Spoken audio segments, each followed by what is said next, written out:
Bismillahirrahmanirrahim. Assalamualaikum warahmatullahi wabarakatuh. Yang terhormat Bapak dosen Dr. Asep Maulana MPD selaku dosen pengampu mata kuliah Tarjamah Fauriyah. Perkenalkan, nama saya Muhammad Enur Rafiq dengan NIM 232101020038. Jurusan Pendidikan Bahasa Arab di Universitas Kiai Haji Ahmad Siddiq Jember. Nah, di sini saya akan menerjemahkan suatu video yang bertema pembelajaran yang memakai strategi transposisi atau transposition, karena penerjemah mengubah struktur gramatikal teks sumber ke dalam sumber struktur bahasa sasaran tanpa mengubah makna, meskipun terdapat unsur ekspansi atau penambahan pada beberapa bagian. Strategi tersebut hanya berfungsi sebagai pelengkap, sedangkan perubahan struktur kalimat atau transposisi merupakan strategi yang paling dominan. السلام عليكم ورحمة الله وبركاته، وأهلا وسهلا بكم وأسعد الله صباحكم. اليوم سنكون مع دردشة صباحية لغوية. أنا كما قلت لكم أقرأ في التعليقات عددا من الأسئلة، وعندما أجد سؤالا يحتاج إلى تسجيل مستقل فأسجله.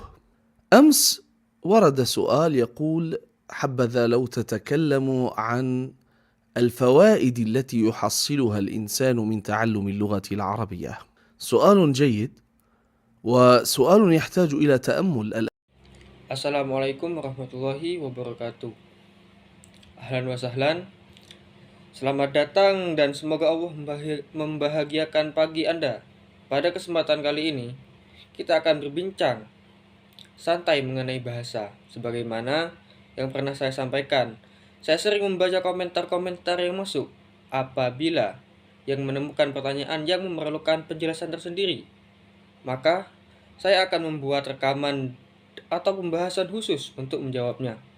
Kemarin ada sebuah pertanyaan yang berbunyi, tolong jelaskan manfaat yang diperoleh seorang dari mempelajari bahasa Arab. Pertanyaan ini sangat baik dan layak untuk direnungkan. الآن في البداية لا بد أن نقول إن تعلم أي لغة يعد مفيدا لتعرف ثقافة شعب، لنمو ذهني، لكثير من الأمور التي تجعل الإنسان أكثر قدرة على التواصل مع الحياة، وأكثر قدرة على التفاؤل، وأكثر قدرة على الانشغال بالأمور الهامة والابتعاد عن الأمور السلبية. فتعلم أي لغة مفيد. Sebagai pengantar, perlu kita katakan bahwa mempelajari bahasa apapun merupakan sesuatu yang bermanfaat. Melalui bahasa, seseorang dapat mengenal budaya suatu bangsa, mengembangkan kemampuan berpikir, serta memperoleh banyak hal yang menjadikannya lebih mampu berinteraksi dengan kehidupan, lebih optimis, lebih sibuk dengan hal-hal yang bermanfaat, dan lebih jauh dari berbagai hal yang bersifat negatif. Oleh karena itu, mempelajari bahasa apapun memiliki manfaat. اللغة العربية كما هو معروف لغة تاريخية، لغة عريقة، تعد من أقدم اللغات في العالم، التي ما تزال مستعملة منذ أكثر من 1500 عام. فهذه اللغة التي نستعملها الآن، اللغة العربية، مجرد أن تقول إنك تتعلم لغة مليئة بالتاريخ فهذه فائدة. لكن هذا الكلام ربما لا يهم الكثيرين. يعني هناك أشخاص يقولون لك: وأنا لا تهمني المسألة التاريخية، ولا تعنيني أن تكون اللغة عريقة أو أن تكون اللغة لها تاريخ كبير، أنا أريد الفوائد الحياتية التي أستطيع أن أحصلها من تعلم اللغة العربية. Bahasa Arab diketahui merupakan bahasa yang bersejarah dan memiliki warisan peradaban yang panjang. Bahasa ini termasuk salah satu bahasa tertua di dunia yang masih digunakan hingga sekarang. Lebih dari 1500 tahun lamanya. Bahasa Arab yang kita gunakan saat ini merupakan bahasa yang syarat dengan sejarah. Hanya dengan mengatakan bahwa Anda sedang mempelajari bahasa yang kaya akan sejarah, itu sendiri sudah merupakan sebuah manfaat. Akan tetapi, mungkin hal tersebut tidak terlalu menarik bagi sebagian orang. Ada yang berkata, saya tidak perlu terlalu peduli dengan aspek sejarah. Saya tidak ingin begitu mempersoalkan apakah sebuah bahasa memiliki sejarah panjang atau tidak. Begitu yang saya inginkan adalah manfaat praktis yang bisa saya peroleh dalam kehidupan sehari-hari dari mempelajari bahasa Arab. تعلم اللغات يكون لأغراض متعددة. أنت عندما تريد أن تتعلم أي لغة من اللغات فهناك غرض من تعلم هذه اللغة، وهذه الأغراض عامة ويندرج تحتها الكثير من النقاط والكثير من الفروع. إما أن يكون الغرض دينيا، أو أن يكون اقتصاديا، أو أن يكون ثقافيا، أو أن يكون سياسيا. اللغة العربية بالنسبة للغرض الديني هي مرتبطة ارتباطا وثيقا بدين عظيم هو الدين الإسلامي. Mempelajari bahasa dilakukan untuk berbagai tujuan. Ketika seseorang memutuskan untuk mempelajari suatu bahasa, pasti ada tujuan tertentu di baliknya. Secara umum, tujuan-tujuan tersebut dapat dikategorikan ke dalam beberapa bidang utama, yaitu tujuan agama, ekonomi, budaya, dan politik. Di bawah masing-masing kategori tersebut terdapat banyak rincian dan cabang pembahasan. Dalam aspek keagamaan, bahasa Arab memiliki hubungan yang sangat erat dengan agama yang agung, yaitu Islam.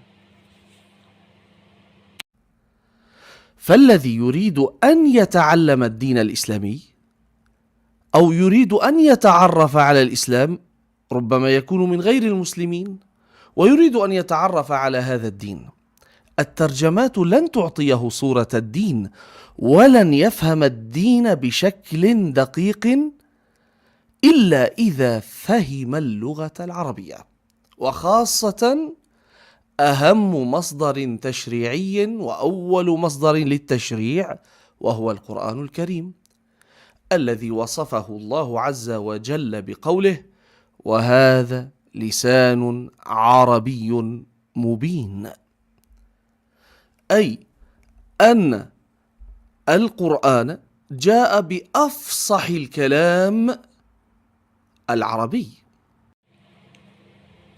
Seseorang ingin mempelajari Islam atau mengenal ajaran Islam, bahkan mungkin seorang non-muslim yang ingin mengetahui agama ini, akan mendapati bahwa terjemahan saja tidak cukup untuk memberikan gambaran yang utuh. Ia tidak akan dapat memahami agama ini secara mendalam kecuali dengan memahami bahasa Arab. Terlebih lagi, sumber syariat yang paling utama dan pertama adalah Al-Quran Al-Karim, yang Allah Ta'ala sifatkan dalam firman-Nya, wa hadza lisanun arabiyyun mubin, dan ini adalah bahasa yang Arab yang jelas. Artinya Al-Quran diturunkan dengan bahasa Arab yang paling fasih. وهنا أعيد وأكرر: القرآن الكريم يصف النص العربي مقارنة مع الكلام العربي، يعني لا يقارن اللغة العربية بغيرها حتى يكون فهمنا مستقيما. الله عز وجل عدل، كل لغة لها أهمية، وأعطى لكل إنسان لغة يستطيع أن يتفاهم من خلالها مع الناس، فالتفاضل في القرآن لا يقارن الله عز وجل بين اللغة العربية وبين غيرها من اللغات، وإنما الله عز وجل يبين في كثير من الآيات أن هذا القرآن من لغتكم أيها العرب، يقول للذين كفروا به، للذين لم يؤمنوا به، إن هذا القرآن من لغتكم، وهو مبين واضح، وهو من أعلى الكلام ومن أبلغ الكلام، فلا تستطيعون أن تأتوا بمثله. وكذلك لماذا لا تؤمنون به وهو يأتيكم بالحقائق. Di sini saya ingin mengulang dan menegaskan suatu hal. Al-Quran menjelaskan keunggulan teks Al-Quran dibandingkan dengan bentuk-bentuk tuturan dalam bahasa Arab itu sendiri. Jadi, pembandingannya adalah bahasa Arab, bukan bahasa-bahasa lain. Hal ini perlu dipahami dengan benar. Allah telah menciptakan berbagai bahasa dan memberikan nilai serta fungsi bagi masing-masing bahasa. Setiap manusia memiliki bahasa yang dapat digunakan untuk berkomunikasi dengan sesamanya. Karena itu, ketika berbicara tentang keutamaan, Al-Quran tidak membandingkan bahasa Arab dengan bahasa-bahasa yang lain. Sebaliknya, Allah menjelaskan dalam banyak ayat bahwa Al-Quran diturunkan dengan bahasa yang dipahami oleh bangsa Arab. Allah berbicara kepada orang-orang yang mengingkari Al-Quran dengan mengatakan bahwa kitab ini menggunakan bahasa mereka sendiri, jelas dan mudah dipahami, serta merupakan kalam yang paling tinggi nilainya dan paling balik. Oleh sebab itu, mereka tidak mampu membuat sesuatu yang serupa dengannya. Selain itu, mereka juga tidak memiliki alasan untuk menolaknya, karena Al-Quran datang membawa kebenaran. Yumkin hadza minni ma istata'tu an ubaligha lakum. Mungkin hanya ini dari saya, kurang lebihnya mohon maaf. Assalamualaikum warahmatullahi wabarakatuh.